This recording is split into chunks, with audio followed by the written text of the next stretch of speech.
Right, ladies and gentlemen, we're going to talk Batman v Superman Dawn of Justice once again.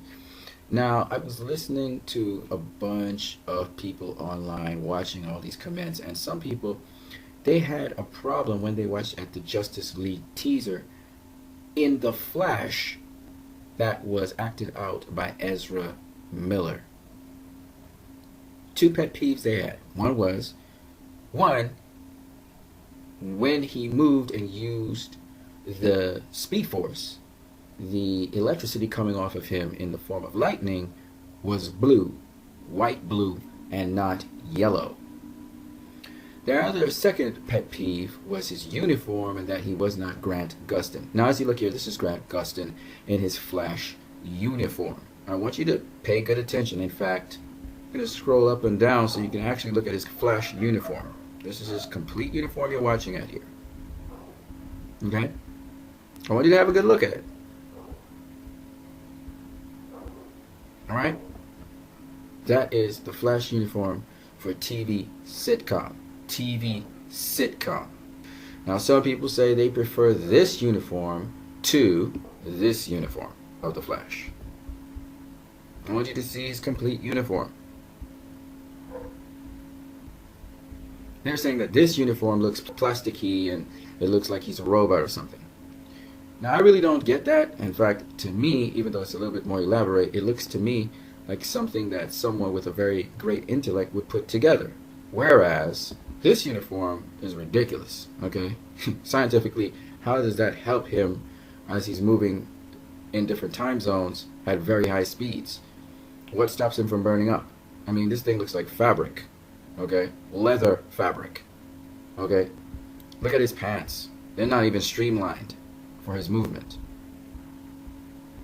This looks more like a uniform that someone would use if they're moving very fast, again, just to stop the burning up of themselves or their bodies as they move through the atmosphere. And mainly because this material seems to be material from NASA, the materials that they use for their space shuttles and spaceships, and that makes sense.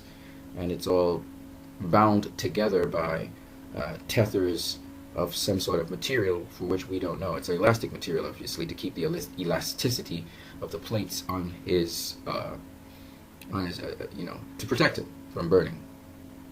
He looks more grounded. That looks like just a guy with a leather mask on and some sort of cloth material. And I could see that cloth material burning up. All right, and it's not even streamlined for movement. Okay, it's bulky and it's actually sort of gathering together at certain points. I mean, what makes this guy more of a Flash than this guy? Come on, somebody explain that to me. Please do. Please do. Please do. Just explain it to me, because I don't get it. They talk about how his earpieces, they're not long enough. Grant's isn't long enough either, so I don't understand. I really don't understand. These little pet peeves, the Flash has beard or doesn't. It doesn't really matter. What matters in a movie is that the core characteristics of the character are there. Okay? How does he behave? How does he move? How does he interact with people? This is what we want to know. So I have a pet peeve with all those idiotic people saying that the Flash, this Flash, he looks like, what did they say? Power Ranger. They said he looks like some sort of Iron Man. I heard so many stupid statements. He doesn't look like Iron Man, obviously. He does have these fitted plates on him, but that doesn't mean anything. He obviously moves very quickly with it.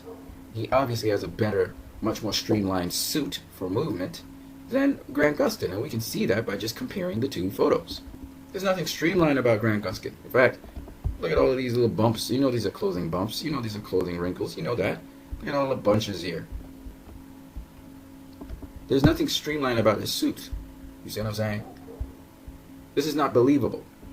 Somebody moving at the speed of light or faster. And in fact, when I look at the Flash Grant Gustin move, we all know he gets to supersonic speeds and then he gets a little faster and a little faster, but he doesn't get to speeds. He doesn't get to the speed of light. Okay? When we watch him move, he has to generate that speed first to even get that effect. And the effect that they're talking about is you see this sort of orange-yellow beam of light that he's moving with, but that's just to kind of keep a tracking of him. It doesn't really serve any purpose, Here, when we look at this particular Flash, which is depicted by Ezra Miller, he moves with the Speed Force. You see this lightning come off of him as he moves from one time zone to the next.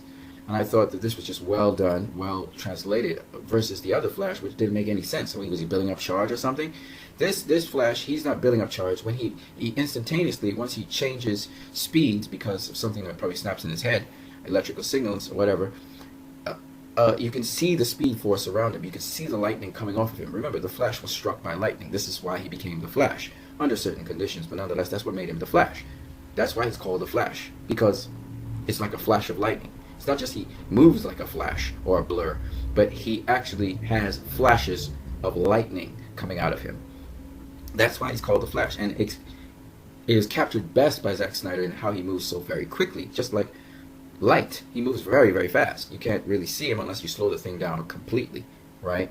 And then you see all his actions and his movements. I thought it was just brilliantly captured by Zack Snyder versus Grant Gustin, who can't even develop the kind of speed that the Flash in Justice League will be developing. So again, all of these points just to tell you that I find it idiotic that people would actually compare Grant Gustin's version of the Flash to Ezra Miller's version of the Flash. Maybe you think of him as an all-American kid with an all-American face. This is a very generic face in my opinion.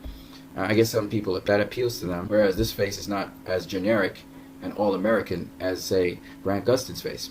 But I still think of him as the Flash. I can see the Flash in Ezra Miller all the time. And to me, it's much more scientifically grounded. It's much more plausible.